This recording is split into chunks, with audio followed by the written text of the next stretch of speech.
Biz baxtli bo'lamiz, Xudo xohlasa. Xudo xohlasa. Rayhon hidlaringni yo'llarimga sep, kut meni har oqshom, tong ko'kka oy chiqqan.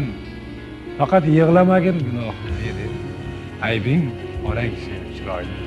O'zbekiston xalq shoiri Muhammad Yusufning haykallari yonida ularning ayoli, rafiqalari bo'lmish Nazira opam bilan suhbatga yuzlanamiz. Birinchi ko'rganimda juda ham tortinchoq, uyalchang, bir muloyim inson deb o'ylaganman. Muhammad aka o'zi qanaqa inson bo'lganlar? Urush qoq desa bo'ladi. Talabalarning o'rtasida shunaqa nom chiqargan ekan. Men bilmaganman u narsani. Mana shu ustozning haykallarining yonida o'tirib bugun ko'nglingizdan nimalar o'tyapti? Bu dunyoga haykal bo'lib qaytdi otam degan she'r bor.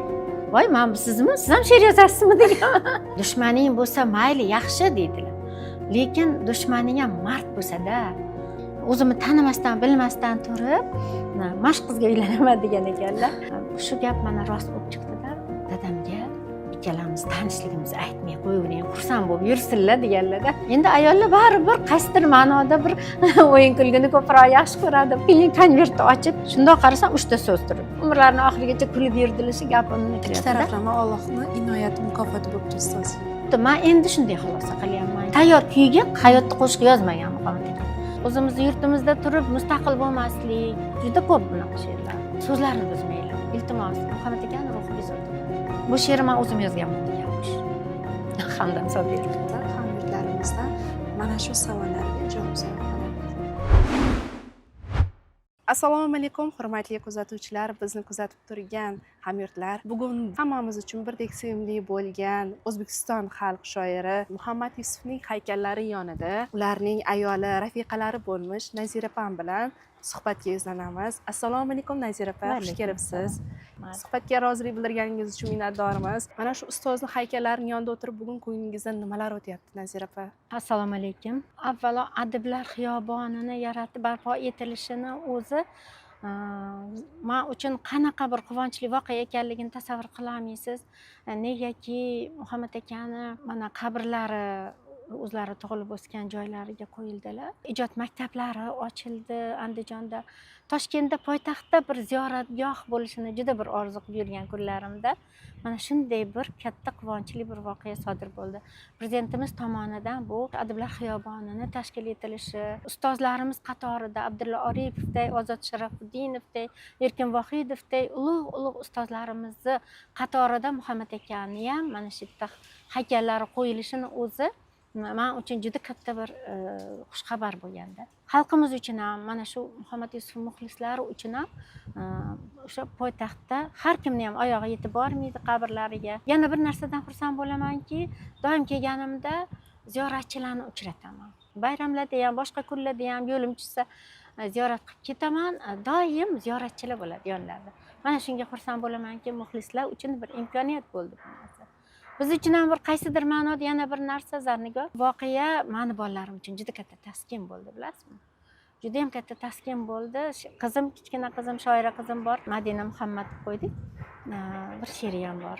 Bu dunyoga haykal bo'lib qaytdi otam degan she'ri bor. Biz juda katta taskin topdik bu ishda. Xalqimiz uchun ham, menimcha Muhammad akaning muxlislari uchun ham, biz uchun ham ajoyib imkoniyat bo'ldi desak bo'ladi. Adiblar xiyobonidagi adiblarimizni bittadan oliy o'quv yurtlariga biriktirilishi bu ham bitta katta voqea bo'ldi biz uchun. O'zbekiston Davlat san'at va madaniyat instituti Muhammad Yusufga biriktirib berildi va u yerda ko'plab u kishini mana o'sha Qora quyosh dostonlari deymiz, boshqa asarlari sahnalashtirildi, tarjimalar qilib chet ellarda o'sha Turksoy tashkilotida o'sha kitoblari, saylama kitoblari tarjima qilinib, taqdimotlari o'tkazildi. Juda ko'plab tarjima kitoblari o'sha turk tiliga, boshqa tillarga tarjima qilinib dunyo yuzini ko'ryapti. Bu mana prezidentimiz boshlab bergan juda ham katta bir ezgu ishlar bo'ldi. Nazira opa, shu o'rinda mana hozir ustozni haykallari yonlarida turib, ustozga nima degan bo'lardingiz? Agar hozir hayot bo'lganlarida. Shu hayot bo'lganlarida albatta men balki bundan hushyorroq bo'larmidim. Bundan ko'ra ko'proq avaylagan bo'larmidim, ehtiyot qilgan bo'larmidim. Farzandlariga qanchalar kerak bo'lganlarini aytardim balki. Ularni iztirobga solgan eng og'riqli nuqtalar, ichki zarbalarga duch kelgan og'riqli nuqtalari nimalar edi? Ustoz, nimani o'ylab ko'psiz qilib aziyat chekib, iztirob chekardi? Endi Muhammad akani o'sha boshidan oladigan bo'lsangiz, biz o'sha sho'rolar zamonida yashadik va u paytdagi imkoniyatlar, bugungi imkoniyatlar u paytda bo'lmagan, bilasiz. Misol uchun o'zimizni qadriyatlarimizga bo'lgan bir ichki ehtiyoj qanchalar kuchli bo'lganini ko'rganman Muhammad akada. Do'ppi degan she'rini oling. Do'ppi kiymay qo'ydi odamlar, bir shoir, bir nosirdan o'zga deb boshlanadigan she'rlari bu. Yoshlarimiz, qizlarimiz, yigitlarimiz boshida do'ppilar bilan yursa, bir boshqacha ta'sir qiladi. O'sha Muhammad akani iztiroblari esimga tushadi-da. Eng qizig'i o'sha paytlarda bu she'rlarni yoza olish imkoniyatlari bo'lmagan, yo bo'lmasa qarshiliklar kuchli bo'lgan, lekin shunga qaramasdan Muhammad aka o'sha paytda yozganlar. O'sha Oriq quyosh dostoni bo'ladimi? Ajdodlarimiz mehnatlarini yuzaga chiqarish degan narsalar juda iztirobga solgan bu narsalar hammasi. O'zimizni yurtimizda turib mustaqil bo'lmaslik, bu narsalar o'sha ozodlikni kuylash degan narsalar juda ko'p bunaqa she'rlar. Nazira opa, mana ustozi shuncha yillar yonlarida yurgan, ularni bilgan, har taraflama mukammal bir inson deb qabul qilgan ayollar bo'lasiz. Va shu o'rinda ustozni hozirgi kundagi ijodlarini hurmat qilib, ular bilan o'sha o'zlari hayot paytida ham hamnafas bo'lib birga ijod qilib, ular bilan birga hamkorlikda ishlab, she'rlarni qo'shiq qilib chiqargan san'atkorlarimiz yoki bo'lmasam o'sha she'rlaridan qanaqadir taraflama o'ziga bir qo'shimcha boshqa bir manbani olib she'r qilib yozib chiqarganlar shoirlari va qo'sh tirnoq ichidagi buzib she'rlarni o'g'irlab ijod qilayotgan hozirgi kundagi san'atkorlarga nima degan bo'lardingiz? Ularni hurmat qilib o'sha hozirgi kungacha ularni nomini ulug'layotganlarga nima degan bo'lardingiz? Muhammad akani o'sha qachonki 3 ta hofizimiz Oxunjon Madaliyev, G'iyosjon Boytoyev, Mahmudjon Azimov mana birinchi she'rlari qo'shiq bo'lgan o'sha nimalarimiz, hofizlarimiz, o'sha Muhammad akani she'rini kuyga solgan hofizlarimiz mana shu hofizlar bo'lishgan. Va o'shandan keyin bu hofizlar murojaat qila boshlagan.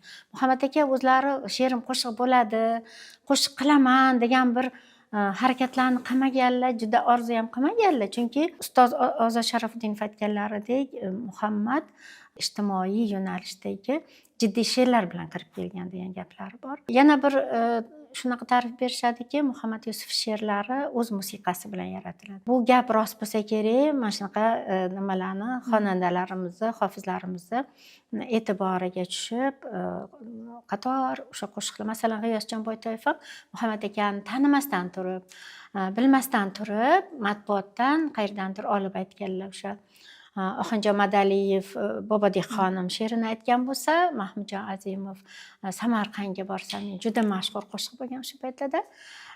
G'iyosjon Boytoyev ham bir nechta she'rlarini o'sha bevafo ko'p ekanmidi, birinchisi mehr qolurmidi, ikkalovidan bittasini o'sha aytib chiqqanlar va u paytda ular ko'rishmagan, bir-birlarini bilishmagan. Yo'q.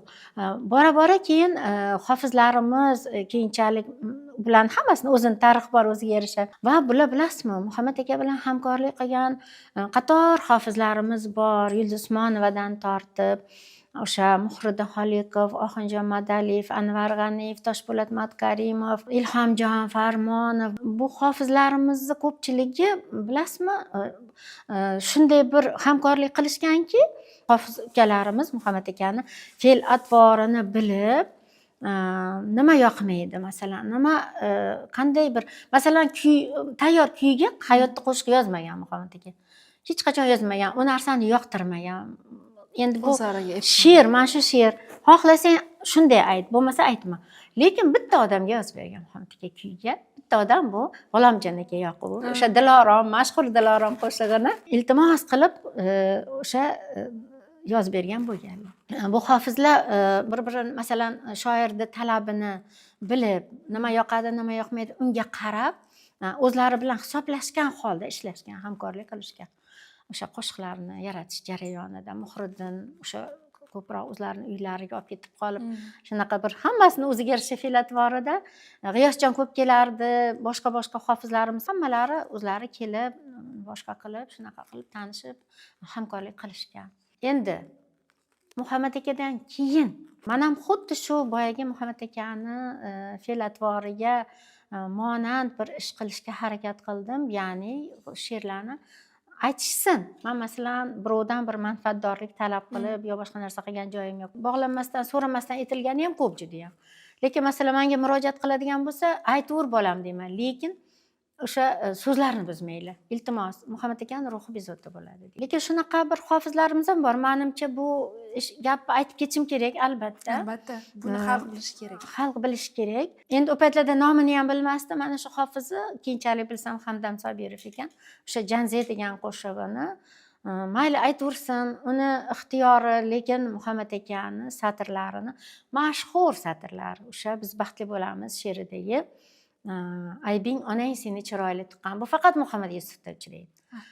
Bu satrlarni xalqimiz yoddan biladi. Men masalan uni isbotlab yurishim ham shart emas. Lekin mana keyingi yillarda mualliflik huquqini himoya qilish tashkilotlari bir qancha, mana shunday tashkilotlardan biriga a'zo bo'lganman mana. Boyagi Janze degan qo'shig'ini eshitganimda men juda xafa bo'ldim. Ochig'i, mayli, men tanimagandir, bilmagandir, so'rashga ulgurmagandir. Men fikrimni aytishim kerak qabilida. Ayttirib yubordim, boshqa qildim. Undan keyin boyagi tashkilotga murojaat qilishga majbur bo'ldim. Mana shu mumkinmi? Ehtimol bir satrgina olsa, qisi yo'qdir sizlar, men bilmasam dedim. Mana shu satrni o'zingiz bilasiz, hamma biladi bu satrni, mashhur satr. Murojaat qildim, keyin jarayonlar boshlandi. Ma'lum muddatdan keyin xabar olib turdim, nima bo'ldi. Bular endi tegishli joylarga murojaat qilishar ekan, u bilan shug'ullanishar ekan. Bu o'rtada men Muhammad akani o'zini endi isbot kerak ekan-ku. O'zlarini ovozlari bilan aytgan, o'sha she'rni aytgan audio yozuvini jo'natdim, video yozuvini jo'natdim, kitobdan ham nusxa olib jo'natdim, mana kitobda chiqqan.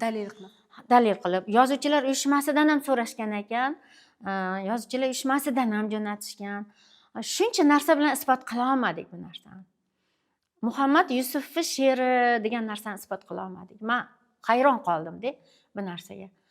Qanaqa qilib shunaqa bo'lishi mumkin? Bu savolga hali ham javob topa olganim yo'q, ochig'i. So'roqligicha qoldi. Javob olinmasdi. Ha, shunday qoldi. Tashkilotdan so'raganimda shunaqa javob oldimki, o'zim bu she'rni men o'zim yozganman deganmish. Hamdam Sobirov. Buni endi eng qizig'i, men sal befarq bo'lgan tomonim, Muhammad akani satrlarini xalqimiz yoddan biladi baribir degan narsa bilan men sal o'zingiz ovutib turdingiz? O'zimni ovutib turdim. To'ppa-to'g'ri. Shunga qaramasdan, endi bularga indamasdan, qachongacha bunaqa qilib, eng qizig'i endi mana men degan tashkilotlar chora ko'ra olmasa, men hayronman endi unga. Kimga murojaat qilishga hayronman deng. Ha? Shunday. She'riyatdan juda yiroq bo'lgan insonlar va ustozni satrlari o'sha aybing seni onang chiroyli tuqqan satrini butun xalq biladi. Afsuski, siz murojaat qilgan joylar ham bunga javob bera olishmagan bo'lsa, biz suhbatimiz davomida mana shu muxlislarimizdan, hamyurtlarimizdan mana shu savollarga javob so'rab qolardik. Nazira opa, mana ustozni sevimli ayollarisiz. Ularni juda ham yaxshi ko'rgansiz, muhabbatinglar juda samimiy bo'lgan bir-biringizga.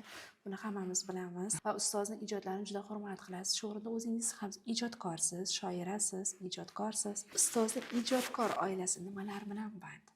Muhammad aka vafotlari o'sha 2001-yil iyul oyida qanchalar iztirobga tushganimni yaqinlarim biladi. Men eng birinchi o'sha ancha yillar qandaydir ijoddan sal uzoqlashib, bolalarim bilan o'zimni shu farzandlarim, oilam, boshqa ishlar bilan Muhammad akani ijodlari, kitoblarni qayta tayyorlash, boshqa ishlar bilan ancha-muncha o'zimni ovutib yurgan bo'lsam, lekin shu bilan birga ancha-muncha o'zimni ijodimga ham qaytgandek bo'ldim. Chunki kuygan joydan kuy chiqadi derdilar Muhammad aka. Haqiqatan bor gap ekan, mana shunday bir qaysidir ma'noda o'zim ijodimga ham qaytgandek bo'ldim, she'rlar yozgan bo'ldim. Eng muhimi, Muhammad akani ishlarini qaysidir ma'noda Respublika Yozuvchilar uyushmasida yoshlar bilan ishlash bo'limini boshqarganlar. Yoshlar bilan juda ko'p ishlaganlar, yoshlarga juda ham ko'p g'amxo'rlik qilganlar, qo'llaridan kelgan hamma imkoniyatini ishga solganlar. Qaysi qo'llaridan nima kelsa shuni qilganlar. Haqiqatan buni xalqimiz juda yaxshi eslaydi, juda yaxshi xotirlaydi. Endi men qo'limdan nima kelishi mumkin? nimadir qilishim kerak, ham o'zimga taskin, ham qaysidir ma'noda ularni ruhlarini shod etish degan ma'noda 2003-yilda Muhammad Yusuf nomidagi adabiy ijtimoiy fondni ochdik. O'zimiz o'z xohishimiz bilan ochdik va sekin ishonsangiz hali tajriba yo'q, tasavvur yo'q, lekin haligi bir o'sha paytda bir kayfiyati mana shunga undadi-da, ana shu ish nima bo'lsa bo'lar, u yog'i bir gap bo'lar, qilaman degan bir xuddi shunaqa 2 yil o'tgandan keyin o'sha Oltin qalam gazetamiz bu aynan yoshlarni minbariga aylansin degan bir niyatlar bilan mana shu gazetani ham ochib oldik va fond gazetani qo'llab-quvvatlashi kerak edi, lekin aksincha bo'ldi. Chunki bizda hali mablag' yo'q cho'ntagimizda boshqa. Gazetani sekin shuni obunalarini yo'lga qo'shga harakat qilib, yaxshi insonlar qo'llab-quvvatlashdi bizani ham. Ana shu nima gazetadan tushgan mablag' hisobiga fondimiz yashab faoliyat yuritib kelyapti. Qo'ldan kelgancha o'sha yoshlarni ijodiga, yoshlarni minbariga aylantirishga harakat qildik gazetamizni. Fondimiz faoliyatiga keladigan bo'lsak, bir qancha o'sha grantlarni qo'lga kiritdik, davlat grantlarini, yosh tarjimashunoslar mahorat maktabi degan bir mavzuda loyiha yozdik, yosh tarjimashunoslarni, tarjimonlarni kashf etdik, ularni kitoblarini chiqardik, Quyoshli darcha degan. Undan keyin yana davom etdik. Milliy rassomlik o'sha Komiliddin Behzod nomidagi Milliy rassomlik instituti talabalari o'rtasida tanlovlar e'lon qildik. Hozir ham e'lon qilganmiz, bu yil ham e'lon qilganmiz. Jarayon ketyapti. Mana shu bolalarimizni o'sha asarlarini, chiroyli asarlarini eksponat sifatida sovg'a qilishdi bizga. Biz ularni qo'ldan kelgancha qo'llab-quvvatlashga harakat qildik, o'sha taqdirladik. Muhammad Yusuf kitoblaridan sovg'a qildik va ularni ko'rgazmalarini qildik. O'sha suratlarini, haykalchalarini, ko'rgazmalarini qildik. Mana shunaqa bir nechta loyiha, 3 marta loyiha o'sha grantini oldik davlatdan, shahar hokimiyatidan ham oldik grant, Oliy Majlisi grantlarini oldik va mana shunaqa ishlarni qo'limizdan kelgancha amalga oshirishga harakat qildik va harakat qilib kelyapmiz. Hozir endi men iloji boricha o'zim uchun mana shu bolalarimizni haykaltarosh, suratkash bolalarimizni o'sha nimalarini, asarlarini eksponat sifatida o'zimga olib, qaysidir ma'noda bir kichikgina muzeyni tashkil qilganman uyimda. Nasib etsa, yana kengaytirish niyatlarim bor, nasib etsa. Nazira opa, ustoz uchun o'zingizning ijodingizdan eng oxirgi yillarda yozgan, hech kim eshitmagan she'laringizdan bittacha o'qib bering. Endi qayerlardadir o'qigan bo'lishim mumkin. Yodimda borini o'qib beraman. Bir paytlar Muhammad akani intervyulari, hamma savollarga javob borda intervyularda. Aytadilar, she'r bu duo. Juda ehtiyot bo'lib yozish kerak ekan. U ijobat bo'lishi mumkin deganday bir paytlar bir she'r yozganman. Menoy bo'ldim, osmon bo'lsang meni tanho qoldirma. Qarang, u paytda endi tanho qolib ketishim, xayolimga ham kelmagan payt. Shu gap mana rost bo'lib chiqdi-da. Undan keyin endi aynan Muhammad akani xotirasiga bag'ishlagan bir she'rim bor. O'sha yodimdagini o'qib beraman. To tirikman nomingni osmonlarga ko'targim. Garchi noming osmondan yuksaklarda turgaydir. Daragingni yurtingning yalpizlari so'rgaydir. Nazming isin alarning dimog'iga yetkargim. To tirikman sen bo'lib qaytmog'im bor dunyoga. Aytmagan gaplaringni aytmog'im bor dunyoga. Orzularing, armoning menikidir endi yor. Zulmatlarda topingim sen qoldirgan ziyoga. To tirikman, so'lmagay sendan qolgan bo'stonim. Bu qorong'u dunyoda mening yorug' jahonim. Umr yo'lda ketarman, garchi bugun men yolg'iz.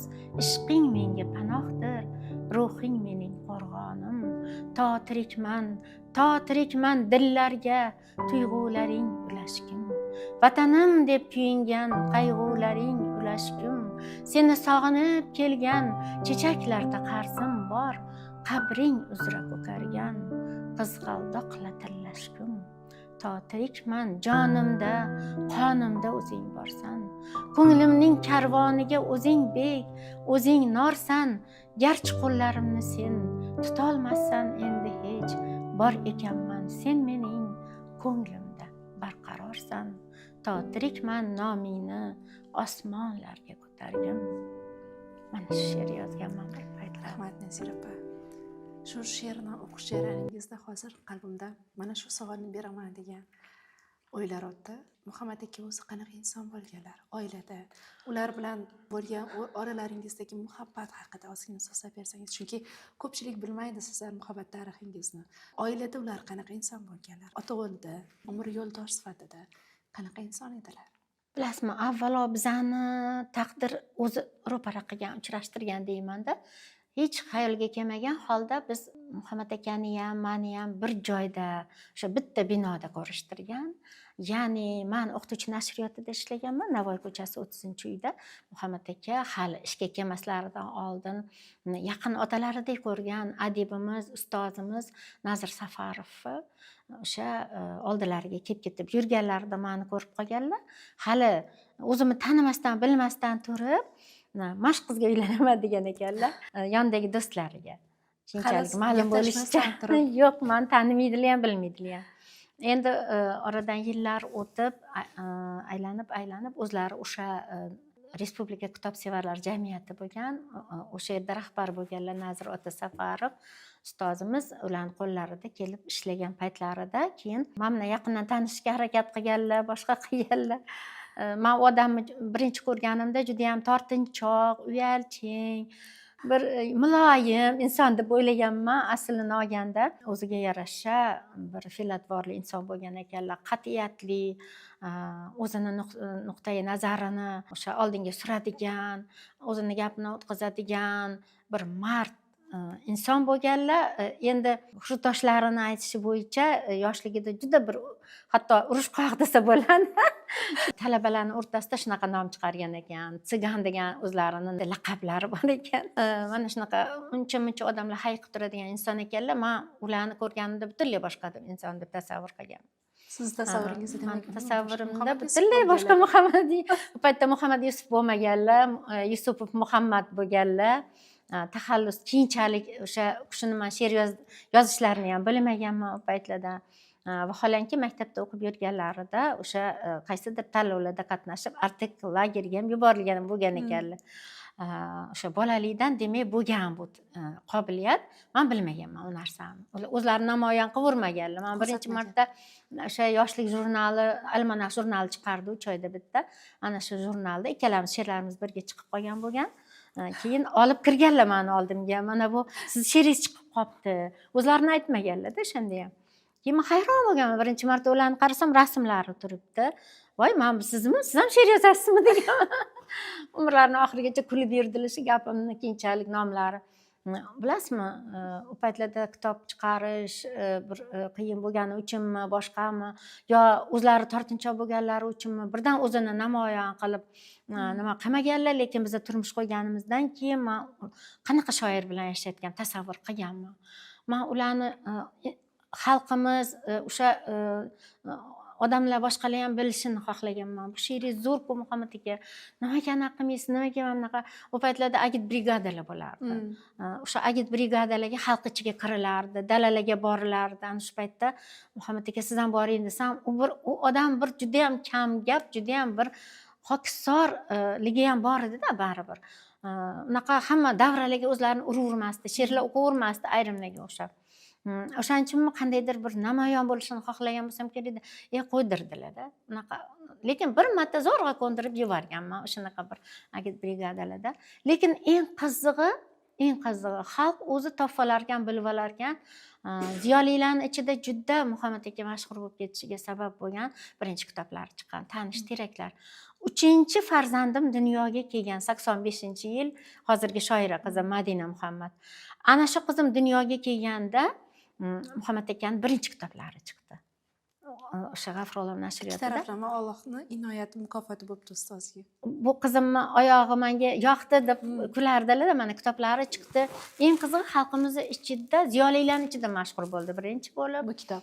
Bu kitob undan keyin qandaydir qo'lma-qo'l bo'lib ketib qoldi sekin-sekin. Hali unaqa mashhur bo'lmaslaridan oldin tanishganimdan ham o'zim xursand bo'lamanki, biz oddiy kunlarda tanishganmiz. Bir-birimizni kim ekanligimiz, masalan, Muhammad akani kim ekanliklarini men bilmaganman demoqchiman-da. Shoir ekanliklarini. Oddiy inson deb qabul Oddiy inson deb qabul qilganman. Ularni o'sha bir qat'iyatli, qaysidir sekin-sekin ularni men masalan o'rtada ular bilan ishlaydigan Baxtiyor aka Muhammadiyev degan bir do'stlar bo'lardi, birga ishlaydigan.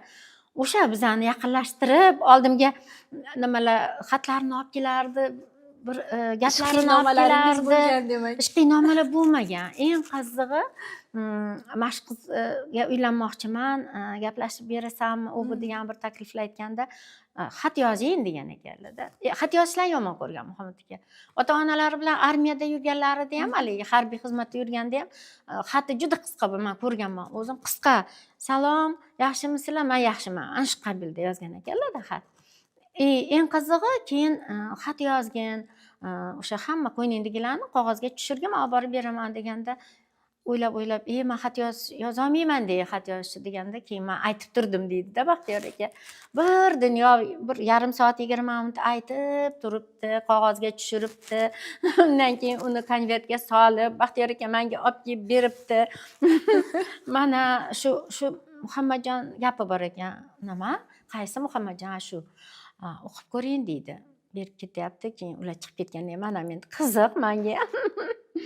Keyin konvertni ochib, shundoq qarasam 3 ta so'z turibdi. Menga turmushga chiqsangiz, tamom, boshqa gap yo'q. Boshqa gap yo'q. U yarim soatlik gap o'sha yerda qolgan. Shuni yozib konvertga solib bergan bo'lganlar. Shunaqalar qilib sekin-sekin keyin eng qizig'i nima, bularni buvilari, qaynatam rahmatlini onalari og'irlashib qolgan bo'lganlar, keyingi voqealarda endi og'irlashib qolib, keyin ikkala o'g'illari ham, qaynimam, Muhammad aka ham o'sha Rus tili adabiyoti institutida o'qishgan.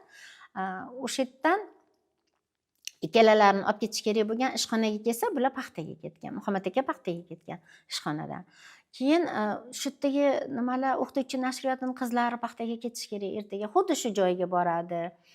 Xat yozib bersangiz olib boradi debdi-da, meni oldimga olib kelgan qaynatam rahmatlini. Qarang-da, hayotni qarang, taqdirni qarang-da. Keyin qaynatam rahmatli oldimga kelib, shu dedilar endi, xo'p dedim, xo'p, agar o'sha yerda bo'lishsa berib qo'yaman dedim. Shuni ham keyin berdilar, keyin uzoq gapga soldilar meni. Ancha-muncha gapga solganlar. Bir narsalar, kimni qizisiz? Qizim, shu yerda turasizmi? Qatlisiz? Mana shunaqa savollar berganlar har xil. Hayron bo'lganman. Eng qizig'i, paxtaga borib, ikkala o'g'illarni olib ketibdilar baribir. Men xatni olib borsam, ular ketib bo'lishgan ekan allaqachon. Keyin nimaga qishloqqa borganlaridan keyin buvilari dunyodan o'tgan, marosimlarni o'tkazib, boshqa qilib, keyin o'g'lim deb gap ochib, endi uylantirib qo'ysak, seni ham u bu desa, ishxonangda bitta qizni ko'rib keldim, ko'z ostimga olib keldim debdilar. Xabarlari yo'q-da, qaynatam. O'zlarining ham xabarlari yo'q. Otalarini xabari yo'q endi dadamizni. Keyin desa, keyin hayron bo'libdilar, kimmi? Ustoz ham xabar bo'lmagan deb, yo'q, xabar bo'lmagan. Qaysi qizni olib kelgan ko'zlarini ostiga. Shunaqa qilib, keyin boyagi men she'rim chiqibdi deb, boyagi jurnalni beribdilar. Haligi jurnal varaqlab, mana meni she'rlarim chiqibdi, endi ular xursand bo'lishadi, deb baribir o'g'lini. Shundan keyin o'qib varaqlab boshqalarni ham nima ijodga qiziqadigan insondilar. O'zlari ham bekitib she'r yozardilar, qaynatam rahmatli. Uni men bilardim faqat. Keyin shunday varaqlab qarasam, men rasm ko'rib tanib qolibdilar. Mana shu qizni aytdim debdilar-da. Muhammad aka keyinchalik to'ylarimiz bo'lib ketgandan keyin sovchilar, boshqalar hamma nimalar o'tgandan keyin dadamga ikkalamiz tanishligimizni aytmay qo'yavering, xursand bo'lib yursinlar deganlar-da. Shunaqa qilib, bundan dadamdan oldin men sizga turmushga chiqing deb takliflar bildirganim bilmasinlar deganlar. Shu bilan qaynatam rahmatli, men o'zim topganman kelinni deb yaxshi ko'rardilar. Juda yaxshi ko'rardilar. Qaynatam rahmatli, ajoyib insondilar. Ustoz she'rlarini o'qigan inson she'riyat dunyosiga, xayolat olamiga tushib qoladi. Lekin oilada o'zi, hayotda o'zi qanaqa insonlar Muhammad aka? Bilasizmi, Muhammad aka qushni yaqindan taniydiganlarning ta'rifi bor. Muhammadjon she'rlari, o'zini she'ri qanaqa bo'lsa, o'zi ham xuddi shunday inson edi. Turlanmagan hech qachon. Muhammad Yusuf ichida borini yozgan. Hech qachon masalan birovga qandaydir yaxshi ko'rinaman deb boshqacha muomala qilib, bu yoqda o'zi boshqacha inson bo'lmaganlar. O'zi qanday inson avvalo men o'ylaymanki, turmush o'rtog'ingizni avvalo hurmat qilish kerak. U muhabbatdan ham birinchi turadigan narsa shu deb o'ylayman. Muhammad akani men juda ham ko'p xislatlari, fazilatlari uchun juda hurmat qilib qolib, menimcha yana ham hurmatim oshgan bo'lishi kerak. Yana ham shuni masalan o'sha keyingi turmushimiz jarayonida bu narsa men uchun juda ham asqatganda. Chunki hech qachon turlanmagan Muhammad aka, hech qachon hasadi bo'lmagan, hech qachon birovga hasadi bo'lmagan. Biron bir iste'dod chiqib kelayotganini ko'rsa yoshlardan, masalan o'zidan yosh, o'shani ishxonadan olib albatta yo ko'chirib olib, yo o'sha qog'ozni olib kelib o'sha she'rni menga o'qib berardilar. Mana bunaqa nimani qara, mana bu satrlarni biza topa olmaymiz. Mana bu falonchi pistonchini satri ekan, xursand bo'lib ketardilar. Qo'llab-quvvatlardilar ularni. Masalan, hech qachon odamni yutug'idan ham quvongan. Yutug'idan quvongan inson bo'lgan. Buni biladi ko'pchilik, yaqindan o'shini bilgan odamlar biladi. Do'stlariga nihoyatda sadoqatli. Nihoyatda masalan o'zlarini bitta yana yaqindagina bir nima tarqaldi, video yozuv tarqaldi. Men uchun yangilik bo'ldi. O'sha dushmanlar to'g'risida, do'stlar to'g'risida berilgan savollar, nimalarga javob bo'lgan ekan o'sha yerda. Dushmaning bo'lsa mayli, yaxshi deydilar. Lekin dushmaning ham mard bo'lsa-da, lekin mard dushmanni topish qiyin degan gaplar bor-da. Ya'ni hatto mard dushmaniga ham tan beradigan insonda mana bu mard o'zi deydigan inson edi. Hech qachon o'sha dushmanlariga ham biror bir yomonlik qilish degan narsalar, bunaqa narsalar bo'lmagan Muhammad akada. Nihoyatda to'g'ri so'z. Keyin men yana bitta xislatlarini nihoyatda qadrlaganman, ustozlariga hurmat. Ustozlariga, ustoz shogirdlik o'sha an'analari, munosabatlarini men Muhammad akada ko'rganman. Yuqori cho'qqisini. Bilasizmi? Avvalo o'sha shuni adabiyotga, o'sha Toshkentdagi poytaxtdagi muhitga, adabiy muhitga kirib kelishiga sababchi bo'lgan ustozlari Nazir Safarov. U kishi endi yozuvchi bo'lganlar-ku, shoir bo'lmaganlar, lekin qo'llaridan kelgan hamma ish qilganlar. O'sha birinchi bo'lib Erkin Vohidov, ustozimiz Erkin Vohidov oldilariga mana bu bir yaxshi narsalar yozayotganga o'xshayapti. Erkinjon, bir ko'ringchi, bir narsa chiqadi shekilli degan deb olib borgan ekanlar. Erkin aka avvalo Muhammad akani iste'dodiga tan berganlar. O'zlari xotiralari bor u to'g'risida. Shu bilan birga ustoz Nazir Safarov hurmati yana ham bir boshqacha yondashishga sabab bo'lgan deb o'ylayman-da. Va qolaversa, ulug' ustozimiz Abdulla Oripov eng Abdulla akani o'zlarini bitta Muhammad aka to'g'risidagi gaplari bor. Arslon bitta tug'adi. Men Muhammadni tiqqanman degan iboralar bor-da. Mana shu iborani yaxshi ko'rardi Muhammad aka. Juda xursand bo'lib, juda bir yayrab ketardilar-da shu so'zni eshitganlarida. Men ham eshitganman juda ko'p va mana shunga sodiq bo'lishga harakat qildilar. U ma'naviy otam deb qabul qildilar. Ustoz Abdulla Oripov umrlarining oxirigacha sodiq bo'ldilar. Umrlarining oxirigacha u insonga sadoqat bilan xizmat qildilar desam bo'ladi. Mana shunday shogird edi Muhammad aka. Oilada xuddi shunday, bilasizmi qanaqa insondilar oilada. Men farzandlarim misolida aytkim kelyapti. Muhammad aka, bilasiz, farzandlarim qizlar, o'g'lim yo'q. Shu qizlarni, qiz bola, o'g'il bola bilgan hamma narsa, hamma o'sha hunarda bilish kerak degan bir qarashlari bo'lganda. U qizlarni bir qiynash uchun emas, u qizlarga men nazarimda shunaqa tuyuladiki, xuddi o'zlarini vaqtli o'tib ketishlarini sezgandek, bolalarga mehr, juda ko'p mehr ham bergan. Doimo yonlaridan olib yurgan, doimo o'shalar bilan, bolalari bilan vaqtini o'tkazishga harakat qilganlar. O'sha dala hovlida birga yurib, birga o'sha qaysidir ma'noda ularga mashina haydashlarini o'rgatganlar, sportlar bilan shug'ullantirganlar. Bular endi u paytlarda uncha ham ayollar mashinalar ham haydamasdi, lekin Muhammad aka shu narsa to'g'ri deb bilganlar-da. xuddi shunaqa sportmen, mana hozirgi sportsmen qizlarimizni qarangda, xuddi shunday bolalarni o'sha trenajyorimiz bo'lardi uyimizda, hozir ham turibdi. O'sha bilan shug'ullantirib, o'zlari ham yogalar bilan har xil sport turlari bilan shug'ullantirib, mana shunaqa har qilardi. tomonlama ularni tarbiyalagan, hayotga bardoshli bo'lsin, ham jismonan ham ruhan. Xuddi shunday. Men endi shunday xulosa qilyapmanki, mana shu bir chidamli qilib, uni ustiga bularni nima deydi, hamma istaklarini bajarardi. U bir mablag'ga borib taqaladimi, boshqami ertagidan olib topib. Menga yoqmasdi u narsa. Men juda qattiqqo'l bo'lganman bolalarimga. Lekin Muhammad aka o'ta erkalatganlar bularni. Marka inson bo'lgan. Undan keyin yana bir odatlari bor edi. Masalan, oilaga doir bo'ladimi, hatto boshqa bir mavzuda bo'ladimi, uyda biror bir agar qaror qabul qilish kerak bo'lgan masala bo'ladigan bo'lsa, qaysi mavzuda bo'lsa ham albatta qizlar bilan maslahat qilardilar. Hatto mensiz, men yo'q bo'lishim mumkin, men bilan maslahatlashmasliklari mumkin, lekin qizlarni uchalovini ham yig'ib qo'yib, mana shunday bo'lyapti, nima deysizlar, sizlar nima deb o'ylaysizlar? Bularni bir mustaqil fikrlashga o'rgatgan ekanlar-da, o'ylab qarasam. Mana shunday bir shaxs sifatida shakllanishiga deyman-da o'zimcha. O'sha qaysidir nimalariga, maktabdagi majlislariga ham o'zlari borardilar, iloji boricha bog'chalariga o'zlari borardilar. Mana shunday bir mehr bergan ekanlar. Kichkina qizimni bir nima intervyusi bor, bir savol javoblar bo'lganda aytgan ekan. Otam bizaga 15 asrlik, men 15 yilgina dadam bilan yashadim. 15 asrlik mehr berib ketdi dadam. Ko'p yil yashamagan bo'lsa-lar ham men shuni his qilib yashayman hozirgacha degan bir. Xuddi shunaqa bo'lganlar Muhammad aka.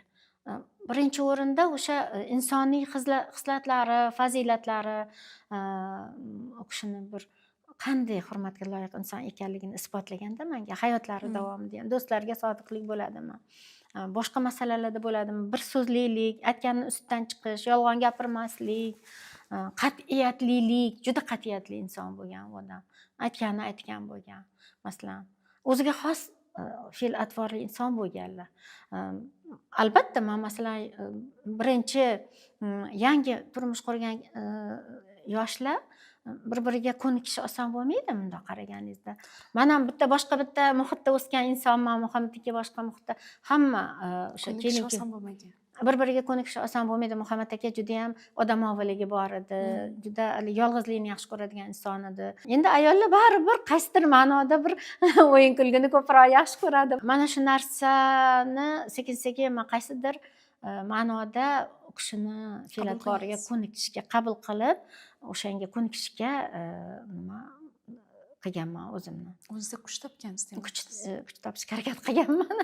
Qanchalik epladim endi qo'ldan kelgancha. Buni xalq ko'rib turibdi. Siz qanchalik ustoz yaxshi ko'rib, sevib, ardoqlaganingizni sababi hozirgi kunda ham bu isbotini beryapti Nazira. Rahmat. Nazira opa, shu o'rinda mana shu suhbatimiz so'ngida ustozni sevgan, ustozni ardoqlagan, sog'ingan muxlislar uchun ustozni she'rlaridan o'qib bering Nazira opa.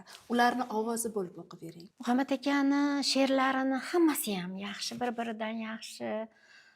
Shu bilan birga vatan haqidagi she'rlari bir o'zgacha. O'zgacha bir yaxshi ko'raman o'zim. Chunki vatanga qattiq qalin rishtalar bilan bog'langan inson edi. Vatanga muhabbati juda ham boshqacha edi va boshqacha ifodalab ketdi o'zini ijodida, o'zini she'rlarida. Men juda ham yaxshi ko'radigan she'rlarim albatta o'sha qizlariga, farzandlariga yozgan she'rlarini ham yaxshi ko'raman albatta. Hammamiz yaxshi ko'ramiz. O'sha nima Nozimaga, Madinaga, Masidaga deb yozib ketgan she'rlar qator-qator. Biz hali hammadan o'tamiz qizim deb yaxshi niyat qilib yozgan she'rlari bor.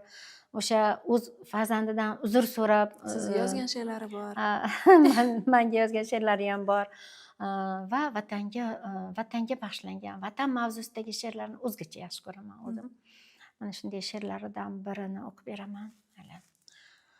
Kimlardir kaftida gul ushlab yurar, kimningdir qo'lida palaxmon toshi.